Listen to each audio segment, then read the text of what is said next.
what I'm concerned about is who's controlling that paradigm. You know, if it was friendly aliens, if it was, you know, some kind of wonderful thing where all this free energy would be given to us and all the, it's just, you know, I really want it to be like that, but we've got to fight. We've got to fight for our survival, I feel. I'll take a friendly alien over a human sociopath any day of the week, as long as the I would love solution's that, out yeah. there, right? That would be so cool. But is it going to happen, you know?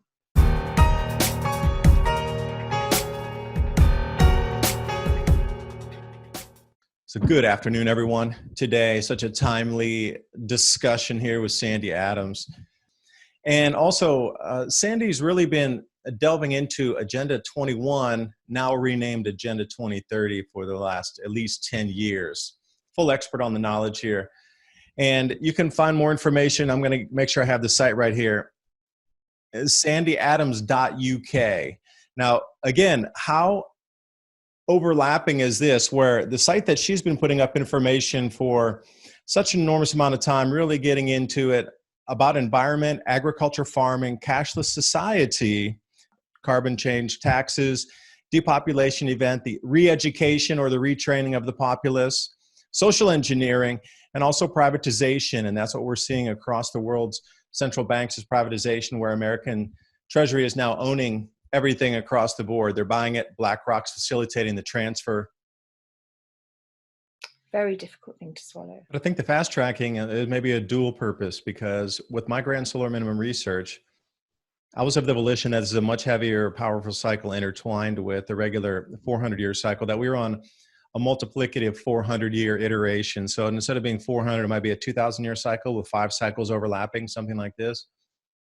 So with a regular time frame that they had going out with magnetic canceling field waves on the sun, hemispheric canceling, perhaps it's sped up faster, because the timeline's going out for the first wave of massive electromagnetic disturbances on the planet, crop losses, is 2024. Yeah. Then it was going to come back down together and sort of, I wouldn't say stabilize, but the magnetic fields in the sun were going to get a little more intense and, you know, start strengthening slightly. And then they were going to go out of phase again all the way until 2032. So something has happened between that forecast and the end of 2032 to something that has exponentially sped up the timeline of something. Because when we look back in history, you know, 1640 Maunder minimum right there in the UK and England across at that time. Yeah. The number one thing was the lack of food availability, people migrating, and then the economy. So what are we seeing right now? Now, how do you stop people from moving to the other parts of the planet and disturbing what has been set up for gardens and food processing and food exporting? And, you know, these equatorial band countries have been set up for decades for, you know, 100 square mile food production areas of forests with, you know, it's been a generational thing. So they don't want you running down there. And so in those presentations I'd given, even in Glastonbury there, it was about they're going to stop people from moving. They're going to do something with the money and the economy. As food gets more expensive, there'll be more control over it and availability of it and deliverability of it. So what's sped up on that? So if we're looking at the no plant this year and the tumultuous weather conditions again, something just like jumped the shark into, you know, there's been an exponential increase, and now they're actuating on it because it's happening too fast, even maybe faster than their models originally predicted. And I would talk about, I wouldn't even say UN models, I would say more private analysis groups that are using and running their own models, that are using in think tanks to then deliver to these types of lobbyists that go on to the politicians or the political body, tell them what's happening. Something sped up for sure, weather-wise. Well, the thing is that you know, that they based the deaths of the coronavirus on the computer models from Imperial College. Now, Imperial College have made devastating mistakes. There's a chap called Neil Ferguson who's in charge of all these computer models, and he was doing the computer models. Imperial College were doing the computer models for climate change and making vast predictions that, you know, climate was going to go exponentially up. And, you know, we've got all these computer models, but actually a lot of them don't work. But, you know, you know, you've done all the stats and the analysis of the Grand Solar Minimum, and you know it is happening. But you've still got Imperial College, because there are a bunch of academics saying that climate change is still happening, that you know, well, it's always changed, but global warming is still happening. So And they've done the same with this virus. It's Imperial College who seem to be, they are coming out. You feed false data into a computer model, you get false data out. And they've said that, that's what made Boris Johnson lock us down. He looked terrified. He actually, when I saw him actually deliver the speech saying, you've got to lock down.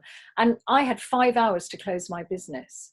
And it was a very, very sudden decision that he was told he had to do, simply because the computer model said, you've got to do this.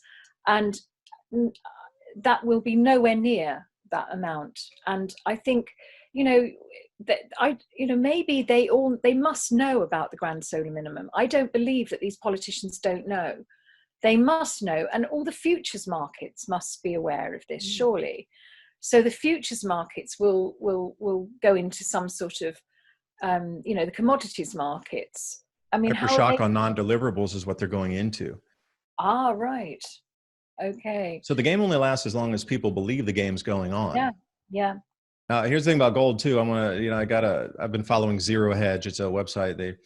So when you take delivery off the London Metals Exchange in terms of physical gold, they usually give it to you in 400-ounce gold bars. Well, most people, that's too big to carry around a 400-ounce gold bar. So what they do is they remelt it into different sizes specific for the client. Yeah. There's only 6 companies in the world. They're all based in Switzerland. Do that. So they'll take the 400-ounce bar, they'll bring it in, and they'll remelt it into, maybe you want 10-ounce bars. Maybe you're a dealer, you want 1-ounce coins, 5-ounce bars, 5-ounce coins, whatever. 3 of those smelters are completely out of business now. They're closed down. So that leaves 3 reprocessors of gold bullion on the planet. So it seems to, wherever you look, they're trying to slow down the throughput of whatever it is. And however much grain's coming out, last year's harvest was terrible. So there's an enormous amount of buying now, because this is the time to buy, get the seed, do all these things agriculturally. And if it's not there and people are taking delivery and they can't get delivery, then the game's up. So I would, we've all talked about this in depth. And then, next year was the year of the rollover, 2021. So they wouldn't be able to take physical delivery on the contracts because the paper says you're entitled to take the physical. But, right now it's more about the money trading paper, fine. But next year, when food got a little more scarce than it will be last year, people are going to want to take physical delivery, because that's how they're going to make their true money, is taking physical, turning it into something, on selling it to a factory, a wholesaler, whatever it is. But now that I think they saw that, oops, when all those paper contracts come due and people want physical delivery in the barges moving down a river, we're not going to be able to get it to them. So then what? And then the gold thing right now too, the physical gold, there's not enough of people. The paper out there outnumbers the actual physical 100 to 1 at least. And people, now there's a 10x increase on people wanting to take physical. So it's going to be this month or next month where they're not going to be able to deliver physical, where they're going to give a huge premium to take cash instead of physical metal. So it's a bit like fractional reserve banking, isn't it? So the gold, they've actually oversold it. Is that what you're saying? That people want to get hold of the physical because it's very easy, a bit like banks creating money out of thin air and then charging interest on it. Is it that the gold is created, there's only a finite amount, but they've oversold it? This is the problem. This is why the economy has to crash and start again. It doesn't have to crash. It has to evaporate, and then a reset, and then a new one emerges out of that. So between then and now, where are we going with there? And where are the people going to get stuck? And we still got people to feed, and we still got people to go to work, and we still got business to run and deliveries to make. And it's all predicated on also having funds and things that we both agree has value to make something else buy or sell. Between the evaporation and the restart, a lot of opportunity in there if you can see it. Well, yeah, you'll have to give me a masterclass because you're pretty good at working out things like that. Food, and again, more food. Food's the way, ways to grow food, store food, keep food, trade food. I totally agree. We've got to figure out. I think it's the most important thing with the GSM. It's going to come as a massive shock to most people. And I mean, I've been listening to you and Ice Age Farmer, so to me, I totally get it. But there's so many people out there who have not a clue. They're at home watching Netflix thinking this is all going to, the virus will go away, we'll go back to normal. And, we've got so many things going on, and the Grand Solar Minimum is a big one. you know, as well as everything else that's somehow forming into a new paradigm. And what I'm concerned about is who's controlling that paradigm. You know, if it was friendly aliens, if it was, you know, some kind of wonderful thing where all this free energy would be given to us, and all the, it's just, you know, I really want it to be like that, but we've got to fight for our survival, I feel. I'll take a friendly alien over a human sociopath any day of the week, as long as the I would love solution's that, out yeah. there, right? It would be so cool. But is it going to happen, you know? And the solution's all in your hands too. I mean, how do you want to move with it? You know, getting more self-sufficient, as always talked about, is going to be number one way to protect yourself against many things, is being self-sufficient, forming those communities, getting like-minded people around you. You know, I want to knit into a community. I know in Glastonbury over there, you have your pack as well already to go, at least some of them. And we've got some lovely organic farms, and we've got cooperatives. There's people with land. I've got a garden that I'm going to dig over and grow stuff. I've already got some things going, and I've got farmer friends who are, you know, saying, you know, we will form cooperatives and help each other out.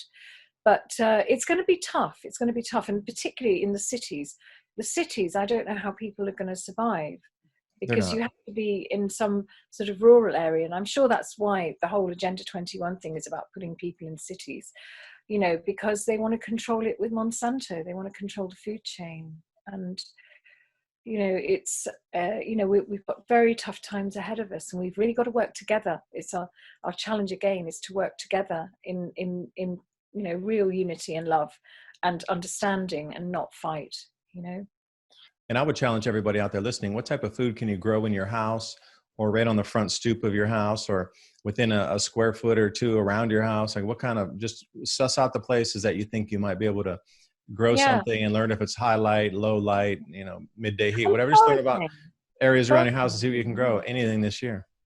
I mean, I got a lovely Irish friend, and she lives self-sufficient. She lives she's Irish, lovely lady, and she lives in a caravan in Ireland somewhere, and she does these video podcast things. Venus Kumara is her name, and she literally juices grass, you know, and dandelions and dandelion leaves, and she's perfectly healthy, and she lives on the most extraordinary stuff from the hedgerow, cleavers, you know, those sticky back things. She juices them and stuff.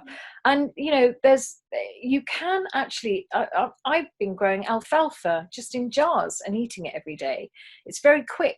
You know, those little sprouting seeds are really, really easy to grow and very nutritious. So, you know, you don't have to, I'm sure that you can be resourceful, grow a few things in the garden, but also use things that are very quick. And the sprouting seeds are really quick. Yeah, well, these next few weeks are going to be real interesting as we reach the rollover point too, where, yeah, there's a lot of things to think about coming up the next few weeks. Like the first shock and awe part of it, it's over. Now the reality of it, and what my whole thing is, my reality of it is when people realize the reality is not going back to the same that they used to have, that's going to freak a lot of people out too. And people are getting angry with me because so many people are saying, oh, it's all going to be fine. You know, in China, they're all back to normal. Actually, you might be able to tell me a bit more of it because you've got links in China, but everyone's saying China's back to normal. The shops are opening, this is happening, that's happening. What's going on? Because this is the way people are believing that it will bounce back. And, you know, information is not really forthcoming. There's so much lockdown on the firewall there. It's really difficult to get information out. I've had like a couple messages coming out from a few people. That's it. Like generally the flow of info would be much greater, but still to this point today, the amount of info coming out of China is incredibly restricted. So whatever is going on over there, but I do know for sure that they were forcing factory owners to go in and run the machines with or without staff to make it appear as the electrical demand and the draw was showing an increase in productivity and output. Oh, yeah, because I mean, that's what most people say to me. Oh, well, you know, they flattened the curve, you know, they've squashed the sombrero. Squash the scrum. Yeah, that's a Boris Johnson one, bless him. I hope he pulls through. Shot of an aho for you. Awesome. Yeah. They flattened the curve you know, and it's going to happen here. They're flattening the curve. You know, I don't believe there was a curve in the first place, to be honest. But you know, the whole thing is bonkers, and people believe that everything's going to go back to normal. And you know, you've only got to do simple maths and realize that, you know, when you've got a country where all the businesses are going bankrupt, it's never going to be the same again, ever. Yeah, and I was so looking forward to coming back to the UK and you know, you know what I mean? Like we were supposed to have the several things. And I was gonna, you know, do a series with John out there on wild crafting and, you know, go back up to the moors and, you know, visit Glastonbury and do all these things again, but all on hold. We had such a ball in October, and you know, you came out in May to do AV 10, wasn't it? And then we had AV 10.5 in October. Yeah. And you know, you were here in this house, and we were having such a great time with Wild John and John Kitson and everything. And you know, it's not happening, and you know, it's sad. You know, it's very sad that we're not able to actually give that information, because you know, we're managing on these, you know, these Zoom and Skypes and stuff, but you know, there's a lot when you get those minds all together. It's brilliant. Yeah. Sitting around the table, you have that whole like 400-year-old wood table there, sitting around there drinking a couple cups of honey mead. I mean, the ideas start flowing. Oh, I'll have to send you some honey mead, actually. Yeah, that black bottle I've been looking around a lot of online mead vendors, but that one particular black label bottle that they were suggesting down in the co-op store. It's great stuff, honey mead. I love that stuff. Anyway, Sandi, I hear some company in the background. Thank you for your thoughts today. And it's been great to talk to you. Yeah, and any parting thoughts? Because, you know, as we move in through the next, you know, like Ike's video yesterday, at the very end, it was just like, all right, it's up to you what you're going to do next for your own, you know, self-sufficiency, as well as the allowing the power to be taken out of your hands by just a small amount of people to dictate what happens with the other 8 billion. I think, yeah, it's very much a personal, you know, a personal thing with all of us. It's that I think people will suddenly get it. They are beginning to. And I was absolutely amazed at the reaction to Ike's call yesterday. I just feel the same way as him, and he got very emotional at the end. And you know, we all have to realize that this is about survival of the human race.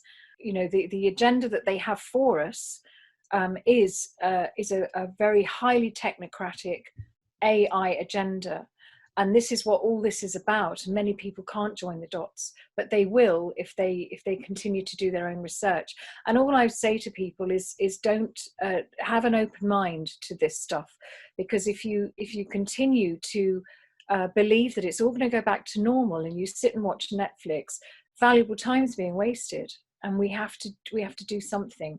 And how we do that, I mean, I think in your own communities, you have to do it in cells in your own communities and form community and say no to this nonsense. You know, we've got to somehow get back to working and doing stuff. And I don't know how we do that. I don't know. But if enough of us do it, then there, as you say, there's more of us than there are of them. They will try and bring the law down on us. But at what point do those policemen and those military men see the bigger picture? And what point do they lay down their tasers? Because we've been told that police here have been given tasers to deal with us. When do they put their guns and their tasers down and become us?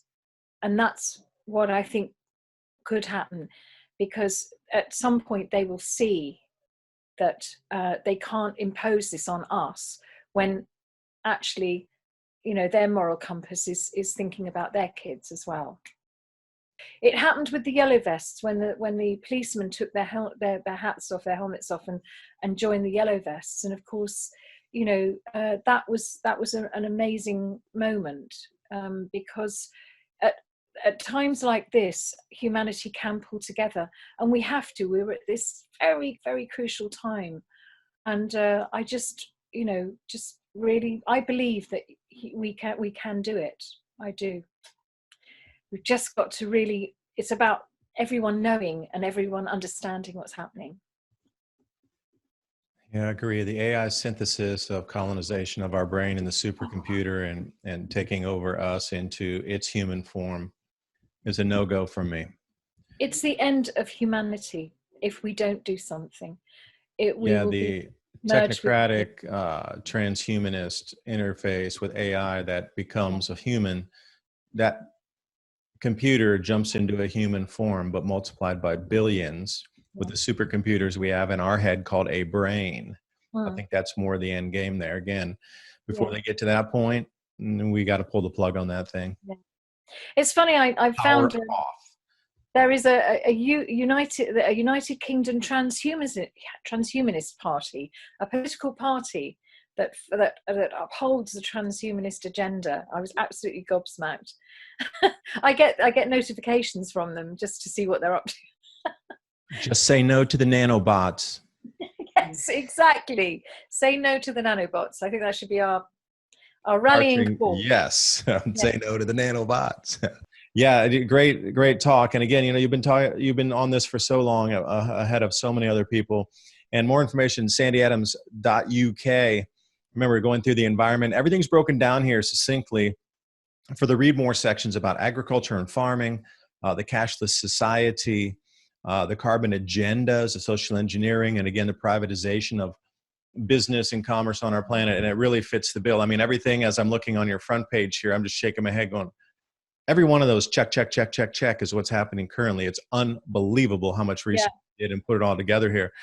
So, yeah, and thank you for pushing the website and speaking to me and giving me a voice in the United States, because it's there's a great guy called Tom DeWeese who does Agenda 21 over there, the American Policy Center, and I've got a lot of amazing information from him as well. And Rosa Corey, again, she was one of the first women to talk about Agenda 21 over there, and I've spoken to her as well, and they're fantastic people, and they've done a great job. I heard, I listened to Mark Windows on the World episode. Mark were chatting about the Imperial College of London, bad surveys and bad inputs. So yeah, I've got to try to get him on the show here. Oh, Mark's fantastic, and I spoke about Mark the other day when we emailed. Yeah, he's holed up in the countryside at the moment, and he's just doing his shows, and he's actually got another platform in America that he's using. I can't remember what it's called, but anyway. Yeah, it's really RBM Network. That's it. Broadcasting Network. Yeah, RBN. I know a few guys up there, and one of the producers there, Doug, as well. Shout out, Doug. Maybe you can give yourself a roadmap by taking a look at the information that Sandy's been compiling over the last decade. Bless you. Thanks so much. And God bless you. Take care. Good night over there. Bye-bye. Bye.